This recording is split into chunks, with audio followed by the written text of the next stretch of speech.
My daughter was waving and smiling at me as the train was pulling away. It had been about 2 months since she last saw my husband, so she must have been excited to visit him. I sent a message to my husband just as my daughter was getting on the train. About 4 hours later, when I got home, my daughter called me. I had told her to call when she arrived, so I thought she was just letting me know she got there. "Hi, Sarah. Did you make it to San Francisco and see your dad?" I asked her, but she replied in a sad voice with something I wasn't expecting.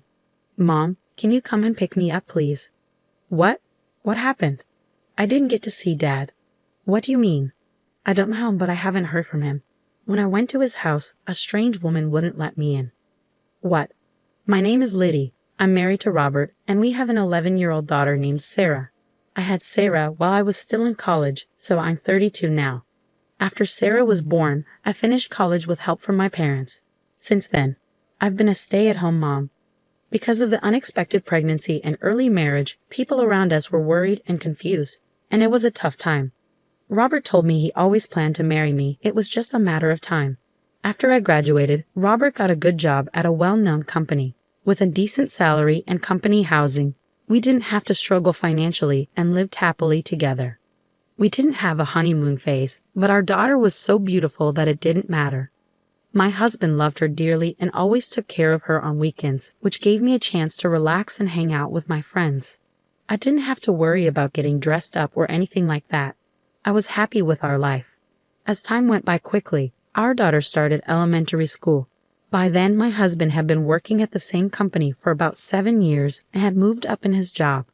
He had more responsibilities and came home later and later, but we still went on family road trips on weekends and made lots of great memories. We enjoyed many happy days together and thought this happiness would last for a long time. One day, while everything was going well, my husband's company decided to transfer him to a new location. Despite our concerns about him moving, especially since our daughter is now 11, his job was too important to ignore. He had previously refused to move because our daughter was younger, but that was no longer a valid reason. This new job was crucial for his career. His company is large, so they have many people who could take his place.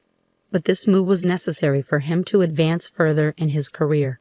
With our daughter going into junior high and high school soon, and with future college expenses to consider, I agreed to the transfer, hoping it would help him in the long run.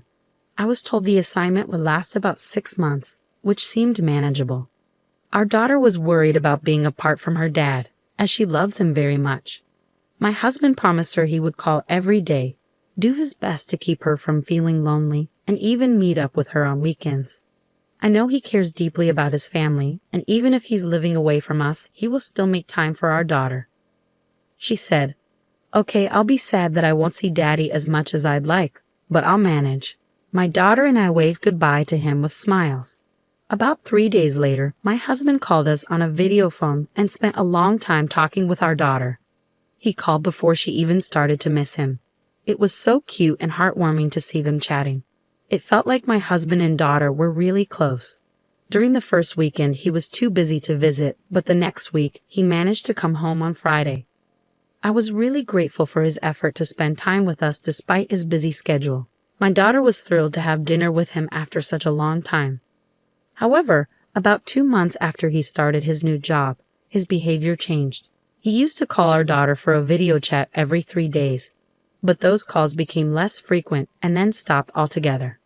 I knew he was busy with work and managing everything on his own, so I didn't want to pressure him too much to stay in touch. I figured once he settled into his new job, he'd have more chances to socialize with his colleagues. Even though I didn't push him to call, his contact with us became rare, and he started coming home less often. I told my daughter that her dad was busy, but I could see she was upset, even if she didn't say it. I knew he was swamped, but I asked him to call her for even just 5 minutes, as she seemed lonely at home. My husband apologized but didn't follow through with the calls. Her birthday was coming up this Saturday, and I hoped he might come home to surprise her. She even said, maybe Daddy will come home. But on her birthday, he didn't come or even call to wish her a happy birthday. My daughter was very disappointed. I was so frustrated that I called him several times and left messages. Lately, he hadn't been answering my calls or returning them. After about the 5th call, he finally answered. "What's going on?" You've been calling me a lot. What are you doing? What do you mean? It was Sarah's birthday today. It's Saturday and you didn't come home or even call to wish her a happy birthday. Oh, I'm really sorry about that. Sarah hasn't seen you in a long time. She was looking forward to seeing you for her birthday. Tell her I'm very sorry and that I wish her a happy birthday. No matter what I said, all he did was apologize. I was so angry that I hung up the phone and sent him a message saying, "Please think about your daughter and take better care of her. You may be busy, but I think you're being disrespectful." All he replied with was, "I understand. I'm sorry." Things didn't get any better. Another month passed and summer vacation started for my daughter. Recently, she told me that if her father couldn't come to see her, she would go to see him herself. She had been saying this every day since vacation began, so I decided to let her visit him on her own. She was excited about it and eager to try something new. We live in Los Angeles and my husband is in San Francisco. She could easily get there by train, and I would drive her to the station. I called my husband to arrange for him to pick her up at the other station, and he agreed. On Saturday, I saw her off as she waved to me with a big smile. It had been 2 months since she last saw her dad, so she must have been really looking forward to this visit. I sent a message to my husband just as my daughter got on the train. About 4 hours later, after I had gotten home, my daughter called me. It was around noon, and since she had left early in the morning, I figured she must have already met up with my husband and had lunch before calling. "Hi, Sarah. Did you get to San Francisco and see your dad?" But she said something unexpected and unhappy. "Mom, please come and pick me up right now." "What? What's wrong?" "I didn't see Daddy." "What do you mean?" "I don't know, but I haven't heard from him. When I got to his house, a strange woman turned me away." "What? What did she just say?" "I needed to pick up my daughter as soon as possible." "Where are you?" "I'm back at the San Francisco station. I'm hanging out in a fast food restaurant for now." I quickly got in the car and drove to the station. There, I bought a ticket and took the next train to San Francisco. When I finally arrived, my daughter was looking at me with tears in her eyes. We went to a nearby cafe. She was feeling down, so I ordered some famous local pancakes. When the pancakes arrived, her face brightened a bit. She seemed to enjoy them and looked a little more relaxed. I then asked her what had happened. According to her story, she couldn't reach my husband at all when she arrived at the San Francisco station. She waited for about 30 minutes, but he never showed up. So she decided to go to his house by herself. I had given her his address just in case something went wrong. Since she's really good with her smartphone, she easily found her way there using a map. When she arrived and rang the doorbell, a woman's voice answered, asking, "Who are you?" My daughter, surprised, said, "I'm here to see my dad." The woman told her to go home and not to bother seeing Daddy because she was in the way. The woman then hung up without even opening the door. So my daughter returned to the San Francisco station. I was so furious that I couldn't hold it in any longer. "If she told you not to see your dad, then we won't," I said. I took my daughter home and immediately started making plans to move out. When I told my parents what happened, they were very angry and offered to help in any way they could. For now, they let us stay with them until I could find a job. My husband called and said, "I didn't see Sarah at the station. Did something happen?" I guess the woman involved in his affair didn't tell him she had turned away his daughter. Since I hadn't received any calls from my husband on Sarah's phone when I went to pick her up, I doubted he even went to the station. I was stunned and decided to let it go for now. "Sarah got sick on the way there and had to come back," I said. "We just finished at the hospital, and I'm sorry I didn't get a chance to call you." He replied, "I see, I understand." I ended the call, saying I'd reach out if anything else came up. I was furious because it was clear he was just pretending to be concerned. For now, I decided to focus on taking action. I first sent his belongings to his address. Then, I received the results from the detective agency I had hired. I sent proof of the affair along with a certified letter to my husband's workplace. A few days later, everything should have arrived. My husband called me, sounding frantic. "Oh hey, what's going on?" "What? I just wanted to let you know what you've been up to." "Are you kidding me? We're in the middle of a huge mess here."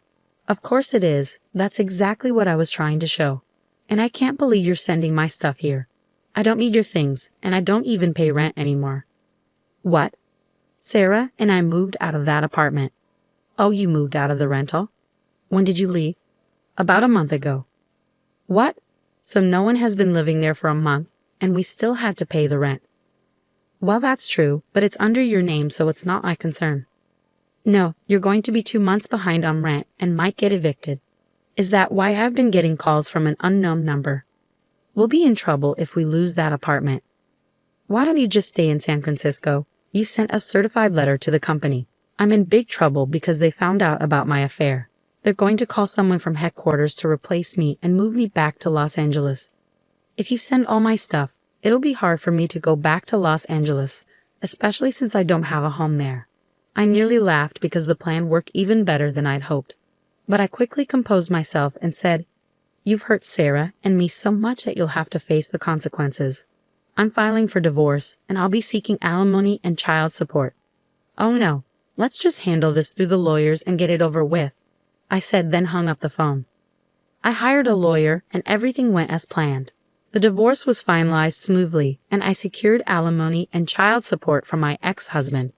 His return from the transfer because of the affair became a source of ridicule at his company. Female employees gave him harsh looks. He can no longer expect any promotions but can't quit because he needs to pay alimony and child support. He must be feeling deeply ashamed. My daughter, disillusioned with her father, refused to see him even when he apologized and wanted to visit. He really deserves it. I found a job, and my daughter and I are now happily living together in a new apartment. I'm focused on supporting her and watching her grow up.